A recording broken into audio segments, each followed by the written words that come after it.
Cyber का domain है जो कि दिन ब दिन बढ़ता जा रहा है और जिसमें जो कांडों के पंजीकरण की स्थिति है उसमें भी प्रत्येक दिन बढ़ोतरी हो रही है, लोगों को कॉल्स आ रही हैं। उससे निपटने के लिए हम लोगों ने क्या क्या उपाय किए हैं और भविष्य में आर्थिक अपराध इकाई के स्तर से क्या क्या इसमें हम लोग करने जा रहे हैं। आप सभी अवगत हैं कि जो साइबर डोमेन, इसके जितने भी कांड प्रतिवेदित होते हैं वो तकनीकी रूप से बड़े ही पेचीदा कांड होते हैं। जो साइबर क्रिमिनल्स हैं अपने आप को बचाने के लिए, अपने आप को गुप्त रखने के लिए, एनोनिमस रखने के लिए सभी प्रकार की जो प्रौद्योगिकी टेक्नोलॉजी उपलब्ध है उसका इस्तेमाल करते हैं। और ऐसे कांडों में अधिकांश जो गिरोह होते हैं अंतर्राज्यीय होते हैं, कोई विदेशों में बैठा है, कोई अन्य राज्यों में बैठा है। तो इसलिए इसका जो अनुसंधान करना अपने आप में एक बहुत बड़ी चुनौती होती है। और उसके बाद दूसरी चुनौती होती है कि यदि अपराधी पकड़े भी जाते हैं और हम लोग कांड में आरोप पत्र सृपित करते हैं, किस प्रकार से जो तकनीकी साक्ष्य है इसमें सारा साइंटिफिक एविडेंस होता है, किस प्रकार से उसको हम लोग संग्रहण करें और किस प्रकार से कोर्ट के समक्ष प्रोसिक्यूशन हेतु, अभियोजन हेतु प्रस्तुत करें ताकि इसमें उनको सजा दिलवाई जा सके। इसी कड़ी में जैसे आप सभी जानते हैं कि जून में बिहार में सभी 44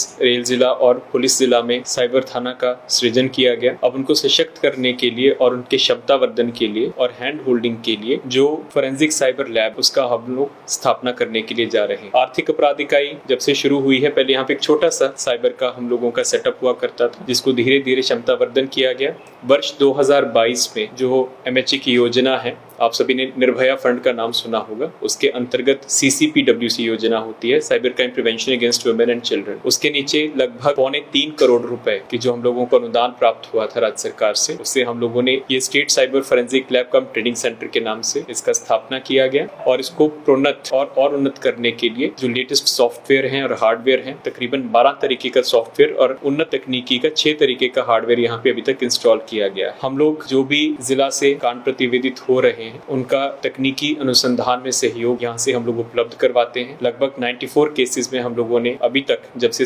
साइबर थाना का सृजन हुआ है, मोबाइल एक्सट्रैक्शन एवं अन्य प्रकार का तकनीकी सहयोग उपलब्ध करवा के कांडों के डिटेक्शन में यहाँ से सहयोग दिया है। लेकिन ये बात सिर्फ यहीं तक अब सीमित नहीं रहेगी, क्योंकि जिस प्रकार से कांड प्रतिवेदित हो रहे हैं प्रत्येक जिला में, तो अभी जो हम लोगों की रणनीति है कि hub and spoke model. Hub and spoke model का मतलब हुआ कि जो आर्थिक अपराध इकाई का हमारा जो स्टेट फोरेंसिक लैब है ये हब बनेगा और जो डिस्ट्रिक्ट में है, प्रत्येक डिस्ट्रिक्ट में साइबर थाना के सहयोग हेतु एक छोटा डिस्ट्रिक्ट साइबर लैब स्पोक के रूप में काम करेगा। तो जो बेसिक कांड है जिसमें बहुत ज्यादा पेचीदगी नहीं है उनका डिटेक्शन वही करेंगे और जिन कांडों में उनको सहयोग मिलेगा वो कांड हम लोगों को रेफर होंगे। इसके लिए एक विस्तृत परियोजना तैयार करके हम लोगों ने सबमिट कर दिया है और NCRB जो कि केंद्र सरकार की वहाँ पे विंग है, उसके माध्यम से हम इम्पैनल एजेंसियों का सहयोग लेंगे। बहुत ही निकट भविष्य में इसकी स्थापना कर देंगे, जिसके कारण प्रत्येक जिला में डिस्ट्रिक्ट साइबर लैब भी फंक्शनल हो जाएगा। इसके अतिरिक्त आप सभी अवगत हैं कि क्रिप्टो करेंसी एक बढ़ती हुई चुनौती है हम लोगों के लिए। तो यहाँ पर भी हम लोग एक छोटा माइक्रो क्रिप्टो यूनिट अपने स्टेट फोरेंसिक लैब में तुरंत स्टैब्लिश करने के लिए जा रहे हैं और ऐसे कांडों के डिटेक्शन के लिए जो हमारे पास सॉफ्टवेयर होने चाहिए और तकनीक होने चाहिए उसका हम लोग शीघ्र ही क्रैक करके और यहाँ पे क्रिप्टो यूनिट स्टैब्लिश हो जाएगा, क्योंकि धीरे धीरे क्रिप्टो का यहाँ पे आयाम बढ़ता जा रहा है। अधिकांश आप लोग जो नारकोटिक्स के केसेस देखते होंगे और जो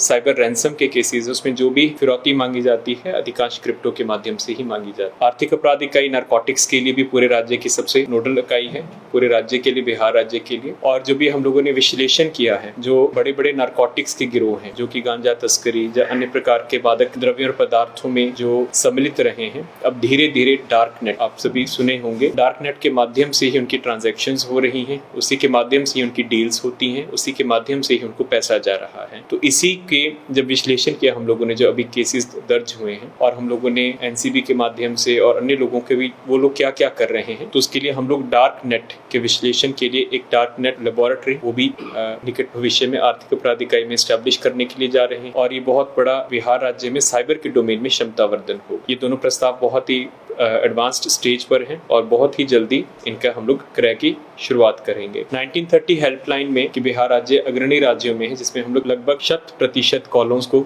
रिसीव कर रहे हैं, जो कि बहुत बड़ी उपलब्धि है, क्योंकि विगत वर्ष में बिहार राज्य बहुत ही नीचे स्तर पे था, पायदान पे था। उसी के नीचे ही, क्योंकि जो उन्होंने हमारा प्रोग्रेस देखा है, हम लोगों को तकरीबन 45 लाख रुपया रिलीज हुआ है और उस 45 लाख रुपए के माध्यम से हम लोगों जो 1930 हेल्पलाइन है, हम लोगों का कॉल सेंटर है, उसको और सशक्त करने के लिए जा रहे हैं और अधिक वर्क स्टेशंस, कंप्यूटर डेस्कटॉप्स और हॉटलाइंस हम लोग इसमें करेंगे, क्योंकि दिन ब दिन इन कॉलों की भी जो संख्या है वो बढ़ती जा रही है। और इसके अलावा ये तो अपनी जगह पे होता है, जो फिजिकल इंफ्रास्ट्रक्चर होता है, इक्विपमेंट होता है। क्षमतावर्धन का दूसरा आयाम होता है कि जो हमारे कर्मी हैं, हमारे पदाधिकारी हैं, जो साइबर थाना में काम कर रहे हैं, हमारी आर्थिक अपराध इकाई में काम कर रहे हैं, जीवन जो सामान्य थाना में काम कर रहे हैं, उनका क्षमतावर्धन के लिए लगातार CDAC के माध्यम से और अन्य सहयोगी एजेंसियों के माध्यम से हम लोग ट्रेनिंग सेंटर्स चला रहे हैं। और हम लोग अब चाहेंगे कि जो हमारे स्टूडेंट्स हैं, क्योंकि हमने बहुत से राज्यों के मॉडल की स्टडी की है, जो स्टूडेंट्स हैं जैसे IIT के स्टूडेंट्स हैं, IIT पटना के स्टूडेंट्स हैं, NIT के स्टूडेंट्स हैं, ये लोग भी तकनीकी रूप से खास करके कंप्यूटर साइंसेस के जो बैकग्राउंड के होते हैं, उनके पास बहुत सी स्किल्स हैं, कैपेबिलिटीज, तो उनको वॉलंटियर करने के लिए और उनके साथ काम करने के लिए एक जॉइंट हम लोग